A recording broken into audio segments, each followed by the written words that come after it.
today's topic is scalars and vectors. All physical quantities are divided into two types.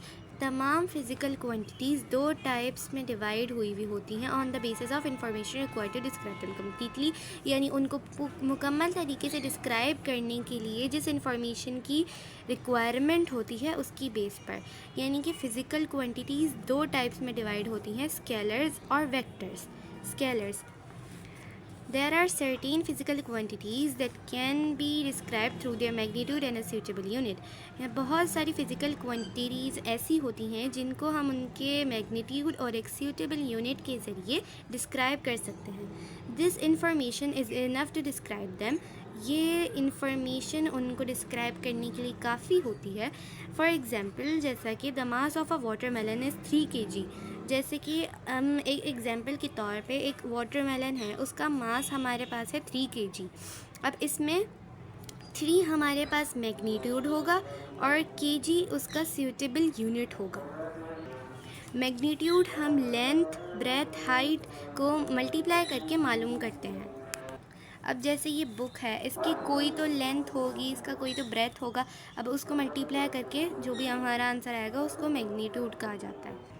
अब simple wordings में हम scalar की definition को ऐसे समझ सकते हैं कि वो quantities, the physical quantities that have magnitude and suitable unit are called scalar quantities. यानी कि वो क्वांटिटीज़ जिसमें मैग्नीट्यूड और एक सूटेबल यूनिट यानी एक मुनासिब यूनिट गिवन होता है, उस क्वांटिटीज़ को स्केलर क्वांटिटीज़ कहा जाता है. जैसे कि स्केलर क्वांटिटीज़ की कुछ एग्जांपल्स हैं, जैसे कि स्पीड, टेम्परेचर, मास, डेंसिटी एक्सेट्रा. इनमें हमें मैग्नीट्यूड और सूटेबल यूनिट गिवन होता है, इसलिए ये स्केलर क्वांटिटी की एग्जांपल्स हैं. Vectors. Some physical quantities need direction along with their magnitude and unit for their complete description. कुछ फिज़िकल क्वांटिटीज़ को मुकम्मल तरीके से डिस्क्राइब करने के लिए मैग्नीट्यूड और यूनिट के साथ उसकी डायरेक्शन की भी ज़रूरत पड़ती है. For example, a bus travelling with a velocity of 50 metre per second in the direction of north. अब वेक्टर में हमें क्या होता है, स्केलर में तो ये था कि हमें सिर्फ मैग्नीट्यूड और यूनिट गिवन था. वेक्टर में हमें मैग्नीट्यूड और यूनिट के साथ एक डायरेक्शन की भी रिक्वायरमेंट होती है. जैसे कि अगर एक बस एक स्ट्रेट रोड पे ट्रैवल कर रही है with the velocity of 50 metre per second in the direction of north, इसमें हमें 50 हमारा मैग्नीट्यूड हो गया, मीटर पर सेकेंड हमारा यूनिट हो गया, और इस मैग्नीट्यूड और यूनिट के साथ हमें डायरेक्शन भी पता चल गई, नॉर्थ. तो इसको वेक्टर क्वांटिटी कहा जाता है. The vector quantity can be defined as the physical quantities which are completely specified by magnitude with suitable unit and particular direction are called as vector quantities. इसमें वही बात कह रहे हैं कि वो फिजिकल क्वांटिटीज़ जिसमें मैग्नीट्यूड और सूटेबल यूनिट के साथ एक पार्टिकुलर डायरेक्शन भी हमें मेंशन की गई हो, उसे हम वेक्टर क्वांटिटी कहते हैं. वेक्टर क्वांटिटी को कुछ एग्जांपल्स हैं, फोर्स, एक्सेलरेशन, मोमेंटम और टॉर्क और मैग्नेटिक फील्ड. ये सब वेक्टर क्वांटिटीज़ की एग्जांपल्स हैं. Representation of vector. Vector diagram is an easy way to represent a vector quantity. यानी वेक्टर क्वांटिटी को रिप्रेजेंट करने का एक आसान सा तरीका वेक्टर डायग्राम है. वेक्टर डायग्राम के ज़रिए हम वेक्टर क्वांटिटी को आसानी से रिप्रेजेंट कर सकते हैं. The directed line segment can be use to represent a vector. यानी एक डायरेक्टेड लाइन सेगमेंट होता है, वो वेक्टर को रिप्रेजेंट करता है. The length of the line segment gives the magnitude of the vector and arrow head gives its direction. अब यहाँ पर हमारे पास फिगर 2.14 में वेलोसिटी बताई जा रही है. इसमें हमारे पास ये जो लाइन सेगमेंट है इसकी लेंथ हमें मैग्नीट्यूड दे रही है, और इसमें जो ये एरो है, हेड एरो, ये हमें डायरेक्शन बता रहा है. अब अगर हम सिर्फ यहाँ पे इस लाइन को देखेंगे, इस लाइन सेगमेंट को, तो ये सिर्फ हमें उसका मैग्नीट्यूड देगी.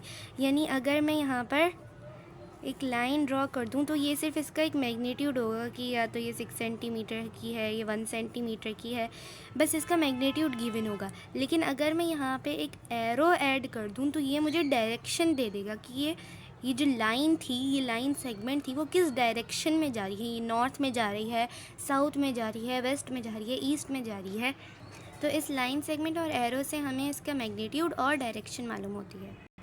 For example, figure 2.14 represents velocity of a car traveling at 50 meter per second in the direction of 30 degree north of east.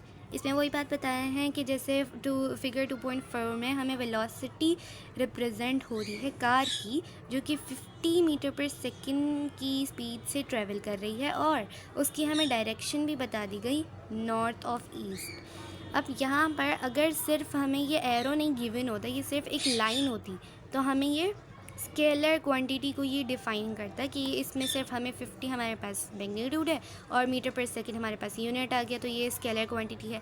लेकिन जब हमने इसमें डायरेक्शन भी मेंशन कर दी, तो ये हमारे पास वेक्टर क्वांटिटी को रिप्रेजेंट करता है। अच्छा, यहाँ पे मैं एक चीज़ का एडिशन करना चाहूँगी कि जैसे कभी कभी होता है कि हमें, अब जैसे यहाँ पर जो है एक एंगल बन रहा है, तो इसमें तो हम इन्होंने मेंशन कर दिया कि 30 डिग्री का एंगल बन रहा है। अगर कभी यहाँ पे मेंशन नहीं किया जाता ये किस चीज़ का एंगल बन रहा है, तो हम यहाँ ये वाला सिंबल यूज़ करते हैं, इसका मतलब होता है थीटा। ये एक सिंबल होता है जो कि अगर हमें ये नहीं बताया गया होता तो हम ये राइट करते हैं यहाँ पर। तो बस स्केलर और वेक्टर में यही डिफरेंस होता है कि स्केलर में हमें मैग्नीट्यूड और यूनिट गिवन होता है, उसमें हमें डायरेक्शन नहीं बताई जाती, लेकिन वेक्टर में हमें मैग्नीट्यूड और यूनिट के साथ डायरेक्शन भी बताई जाती है। Graphical analysis of motion.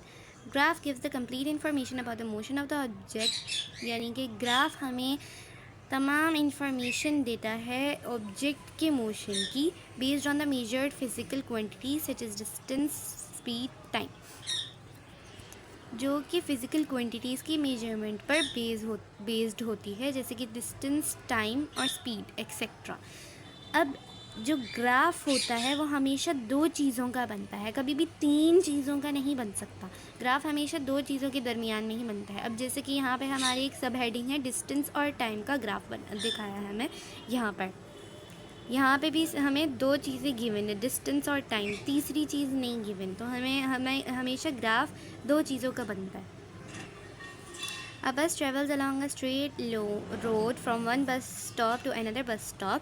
अब इसमें एग्जाम्पल दी गई है कि एक बस जो है वो स्ट्रेट रोड पर ट्रैवल कर रही है एक बस स्टॉप से दूसरे बस स्टॉप की तरफ। The distance of the bus from first bus stop is measured every second, यानी कि जब वो फर्स्ट बस स्टॉप से सेकंड बस स्टॉप तक जाएगी तो उसका कुछ तो फासला होगा ना, कुछ तो उसका सेकंड होगा कि वो 5 सेकंड्स में वहाँ तक गई, 10 सेकंड्स में वहाँ तक गई।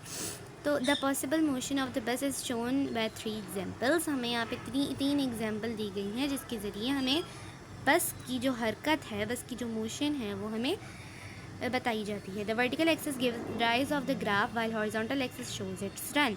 इसमें हमें जो वर्टिकल एक्सिस है ये हमें इसका राइज देता है और हॉरिजॉन्टल एक्सिस इसका रन देता है। राइज जैसे कि यहाँ पर ये 0 से फिर 1 पे जाती है, फिर 1 से 2, 2 से 3, 3 से 4, अब ये राइज़ हो रहा है यानी बढ़ रहा है, तो ये जो वर्टिकल एक्सिस है ये हमें राइज़ देता है, यानी ग्राफ का राइज़ होता है। The rise divided by run is called gradient, यानी कि जब हम राइज़ और रन को डिवाइड कर देंगे तो जो आंसर आएगा उसे हम ग्रेडियंट कहते हैं। अब ये जो ग्राफ है इसकी रीडिंग हम ऐसे लिखते हैं जैसे कि ये जो जहाँ पे ये डॉट्स है ना, तो जैसे कि यहाँ ये जो वर्टिकल लाइन है ये 1 पर है और ये जो हॉरिजॉन्टल लाइन है ये 5, तो इसकी रीडिंग हम इस तरीके से लिखते हैं। अब इसमें हमारे पास, अब यहाँ पर ये 2 हॉरिजॉन्टल लाइन 2 पर है और वर्टिकल लाइन 10 पर है, तो इसकी रीडिंग हम ऐसे लिखेंगे। यहाँ पर ये वर्टिकल लाइन 3 पर है, हॉरिजॉन्टल लाइन 15 पर है, तो इसकी रीडिंग हम ऐसे लिखते हैं। तो ऐसे ही इन सब की रीडिंग्स मालूम होती हैं।